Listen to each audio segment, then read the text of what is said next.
Les exploitants des transports urbains doivent sortir de la clandestinité. Après les mesures prises par le gouvernement, un tour fait sur le terrain permet de constater que les transporteurs ne se pressent pas à suivre la ligne de conduite édictée par les organes en charge de la réglementation de ce secteur.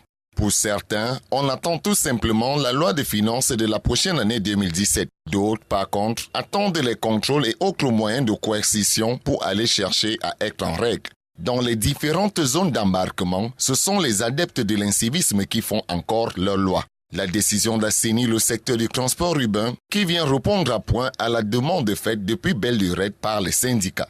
Le gouvernement a répondu à une doléance des syndicalistes qui depuis fort longtemps se plaignent du transport clandestin parce que ça empêche à leurs membres de s'épanouir.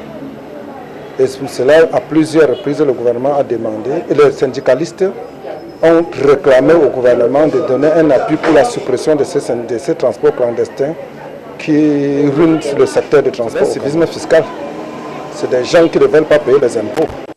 Ils préfèrent faire le transport dans la clandestinité, soit avec une voiture personnelle et autres, et ne pas payer les impôts de l'État.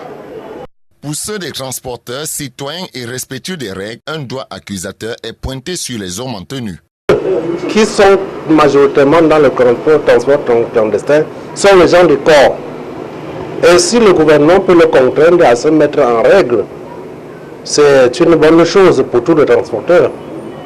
Parce que je n'aimerais pas payer les pièces pendant que l'autre est à côté qui ne paie rien. Et on fait le même travail. Ils ne veulent pas dépenser un sou sur l'argent qu'ils récoltent. Ils veulent la ramasser. S'il travaille 50 francs, il faut que les 50 rentrent dans sa poche au lieu de payer les pièces de l'État à 10 francs. En attendant que force revienne à la loi, sur le terrain, les uns et les autres continuent de vaquer calmement à l'incivisme et au désordre. D'ailleurs, ici, on nous dit que les choses de Yaoundé restent souvent seulement à Yaoundé.